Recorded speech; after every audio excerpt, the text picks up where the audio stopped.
Quand on est une personne queer, est-ce que finalement, on n'est pas un petit peu obligé de vivre en ville ? Les bars, les boîtes, les assos LGBT+, il y en a presque pas à la campagne. Pourtant, suffit de traverser la France pour se rendre compte que la majeure partie du territoire, elle est rurale. Donc, comment on fait pour échanger, se rencontrer et surtout se sentir représenté quand on est queer, loin des villes ? Pour discuter de tout ça, j'ai rencontré Louis.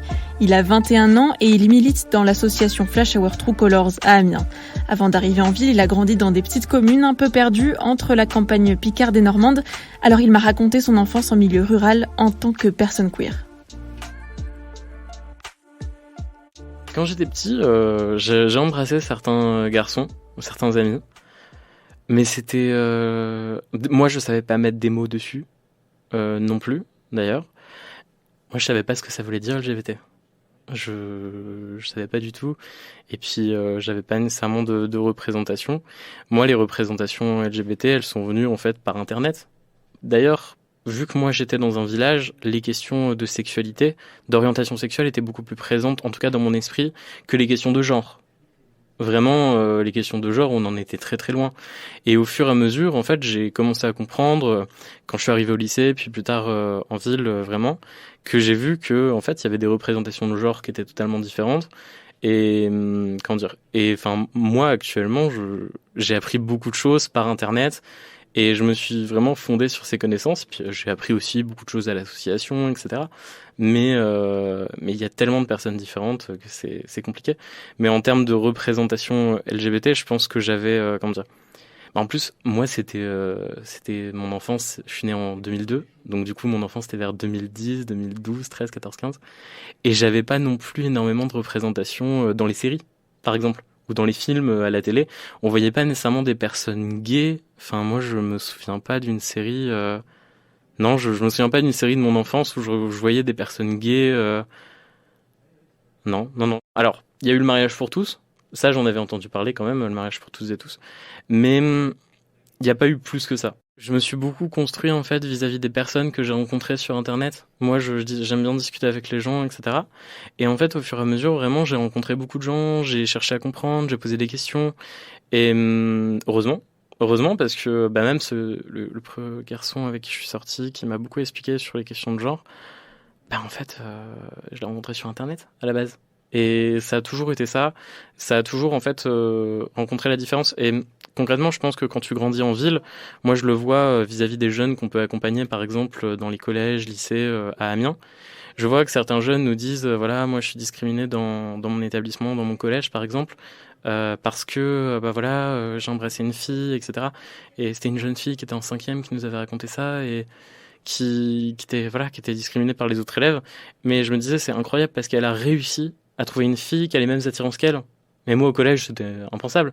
Je n'étais pas convaincu de mes attirances, mais voilà, au lycée, pour moi, ça aurait été impensable de sortir avec un garçon et d'avoir une vie socialement avec lui, de lui tenir la main en public, etc.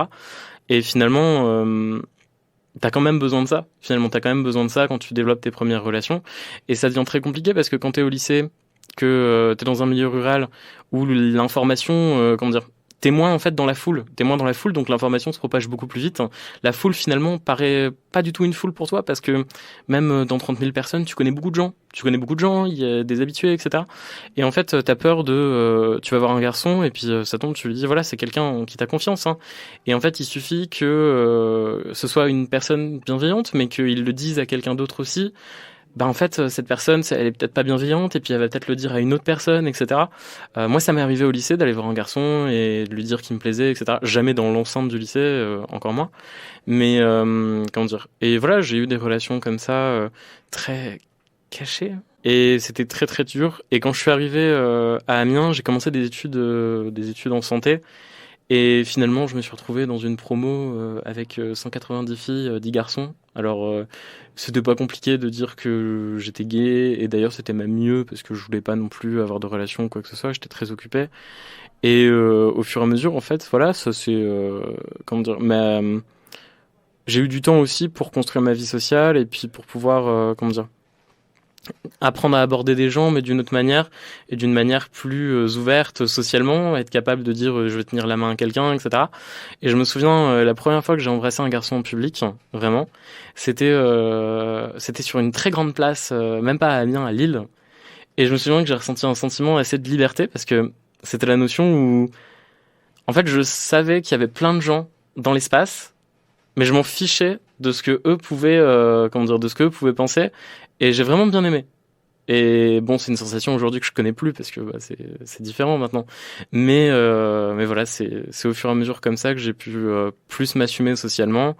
Après voilà, ça dépend aussi de comment les personnes sont pudiques. Enfin voilà, il y a plein de détails.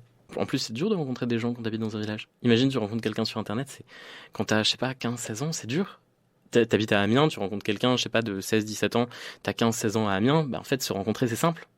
Mais quand t'es dans un petit village à la con, il faut tout de suite une voiture, il faut donc en parler à tes parents, et il y a tout ça.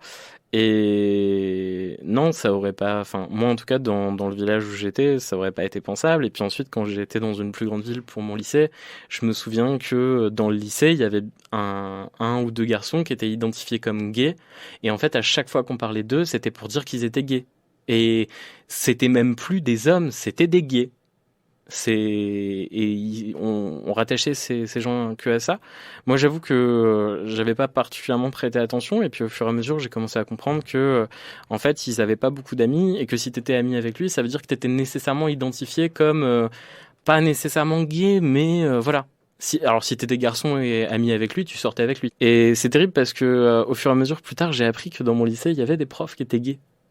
Mais on savait pas du tout parce qu'en fait ils pouvaient pas non plus l'assumer, c'était pas possible. Et voilà, au fur et à mesure, c'est vrai que quand on arrive à Amiens, bon, Amiens c'est pas une ville qui est non plus parfaite, hein, mais c'est vrai que c'est pas rare de voir deux garçons qui se tiennent la main. Et moi j'aime bien. Moi j'aime bien me dire je vis dans une ville où ça va, c'est tranquille. Dans des campagnes, je pense que c'est beaucoup plus compliqué parce que déjà, tu as beaucoup plus de personnes âgées et qui portent peut-être des stéréotypes de génération qui sont différents. Et maintenant, tu as aussi, t'as aussi cet aspect pour moi très peu full en fait, où si tu le dis ou si quelqu'un le sait, tout le monde le saura dans le quartier. Peut-être que même si je sais pas, t'embrasses un garçon, deux garçons de 10 ans s'embrassent, peut-être qu'ils se reverront jamais parce qu'en fait il a converti mon enfant, ça ne va pas. Et non, il y a aucune avancée à ce niveau-là. Ce qui a été très difficile, je pense, je pense que je vois deux choses. Il y a eu se trouver, comprendre, parce qu'en fait, si j'avais vécu dans une ville et que j'avais eu, par exemple, je savais qu'il y avait une marche des fiertés et que mes parents m'avaient expliqué ce que c'était une marche des fiertés, moi je vois certains de nos militants et je vois certaines personnes militantes, peut-être pas nécessairement LGBT, mais dans le cadre d'Amiens, qui amènent leurs enfants à la Pride, qui leur expliquent ce que c'est. Et si en fait on m'avait expliqué dès le départ que c'était possible, peut-être qu'à mes 8 ans, en fait, j'aurais déjà pu comprendre que je préférais peut-être les garçons, etc. Et là, en fait, j'ai dû tout construire par moi-même, tout refaire. Et c'est une bonne chose aussi, quelque part. Ça amène une bonne compréhension. Mais peut-être que j'aurais été heureux plus tôt. Peut-être que j'aurais pas nécessairement été vers les filles, et j'aurais pu comprendre aussi que c'est quelque chose qui me plaisait pas forcément. Il y a ça, et en même temps, il y a vraiment ce point-là de se trouver, de comprendre ce qu'on veut.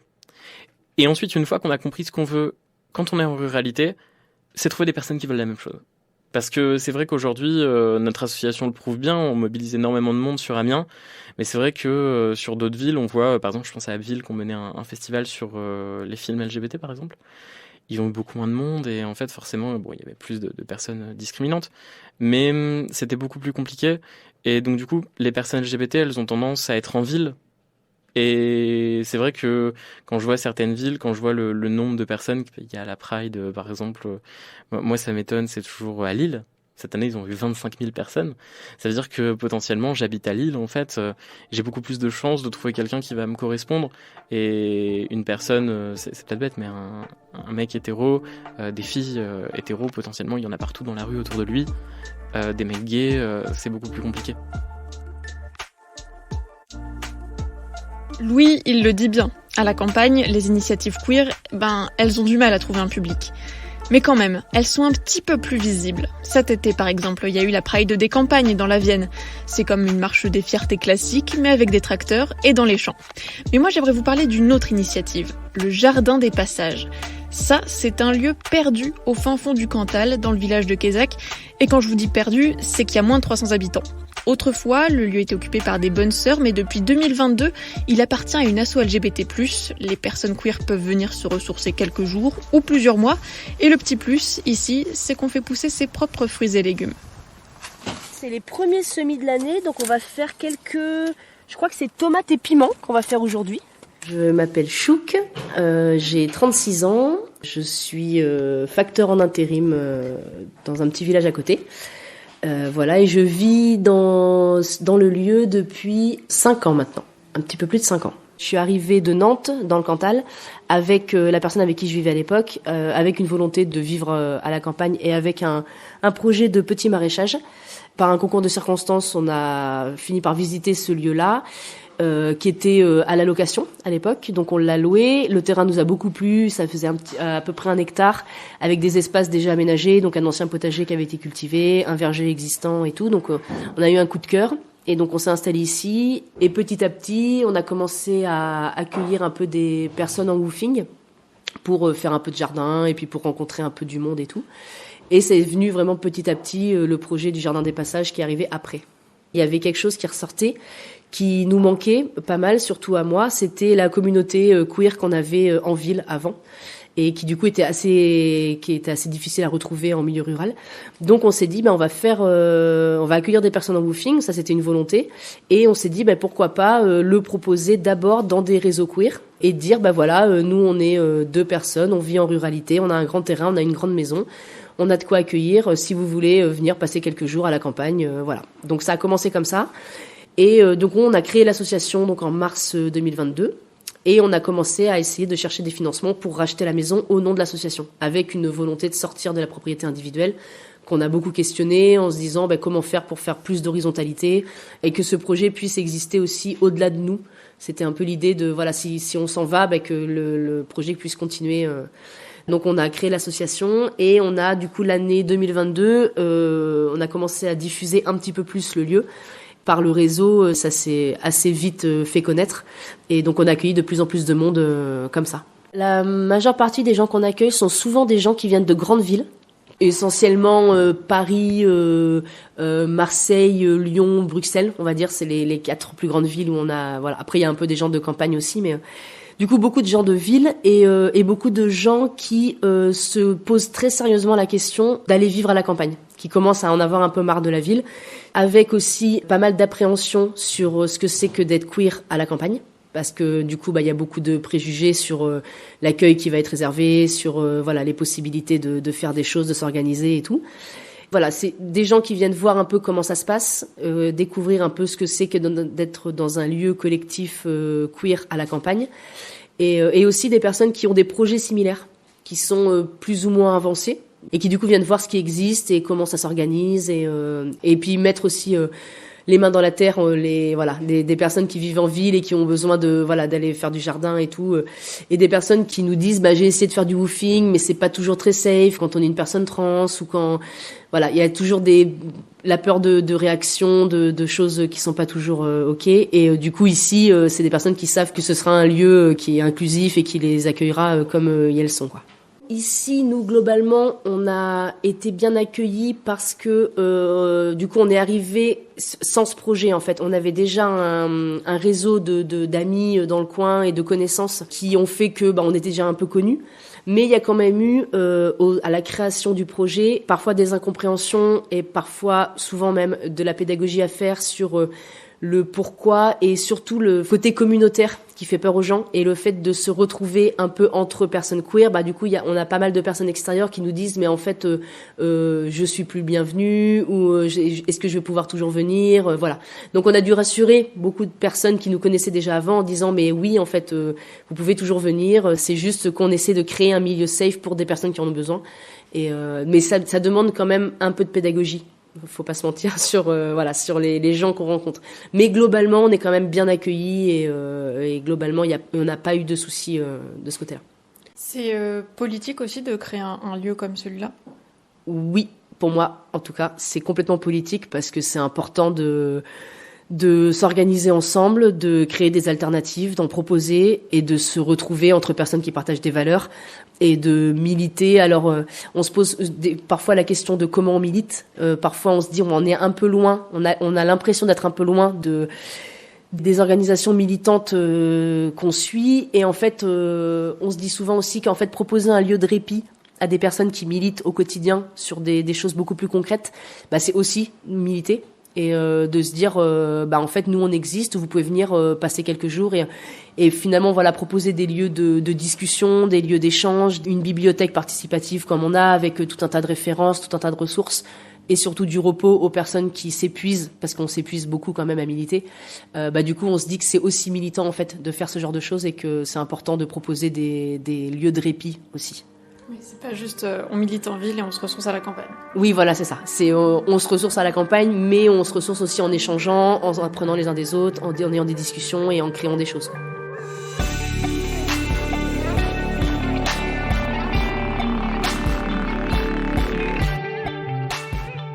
Vous venez d'écouter Être queer à la campagne, un podcast de Lou Momège pour Friction.